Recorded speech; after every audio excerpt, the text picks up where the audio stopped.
Hello, dear viewers. Another week. Bonjour à tous. Une autre semaine, un autre épisode d'allégations de mauvaise conduite contre une personnalité sportive. L'ailier portugais de la Juventus, Cristiano Ronaldo, combat les allégations d'agression sexuelle aux États-Unis. Ronaldo a été accusé par Catherine Mayorga de viol. Celle-ci affirme que le joueur l'a agressé à Las Vegas en 2009. Ronaldo a nié les accusations et il reste à savoir s'il sera coupable ou non. Le cas de Cristiano Ronaldo est l'un des nombreux cas de personnalités sportives prises en flagrant délit de mauvais comportement et de mauvaise conduite personnelle sur le terrain et hors du terrain. Cela nous amène donc à nous demander s'il y a déjà eu par le passé des cas de comportement immoral de la part de grands sportifs du continent. La réponse est oui. Et une autre question est de savoir ce qui cause exactement ce genre de comportement et comment pourrions-nous le prévenir à l'avenir. Les experts en comportement humain croient que la majorité des joueurs ne peuvent pas toujours compter sur eux-mêmes pour s'autodiscipliner.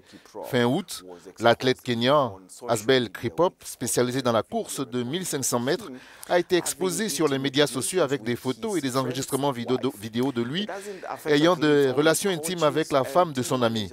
Cela n'affecte pas seulement les athlètes, les entraîneurs et les gérants d'équipe ont déjà été impliqués dans des scandales. Il y a 4 ans, le Parlement ougandais a ouvert une enquête sur une allégation d'abus sexuels commis par un entraînement de haut niveau à l'encontre de coureuses d'élite de l'équipe nationale.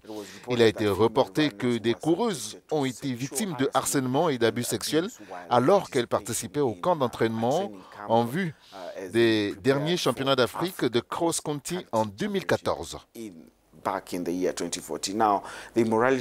L'immoralité s'étend à d'autres questions comme l'abus de drogue, le dopage, des comportements violents.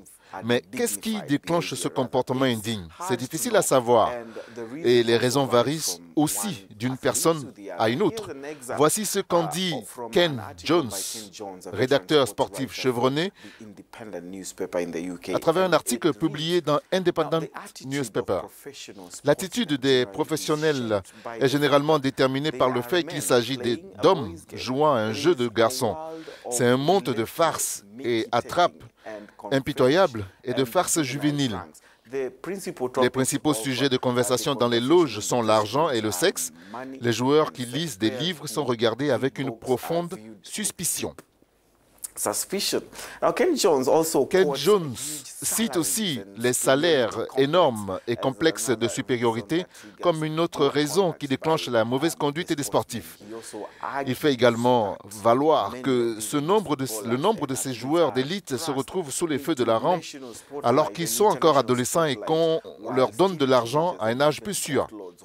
Mais de notre côté, les stars de sport ne vivent pas dans une bulle, mais dans un état de surveillance constante.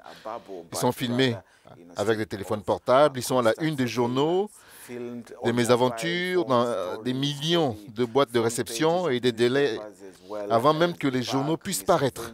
Si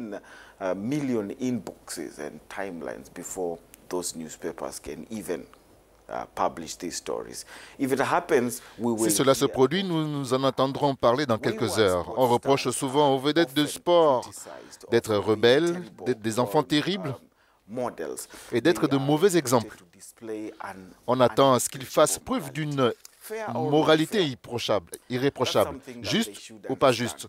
C'est quelque chose qu'ils devraient comprendre. En fin de compte, c'est à eux qu'il incombe d'adapter leur conduite publique en conséquence. Soit contrariés, soit déçus, mais ne soyez pas choqués. Of course, it's a broad subject and we cannot capture everything in this 5-minute segment. So I'll see you next time.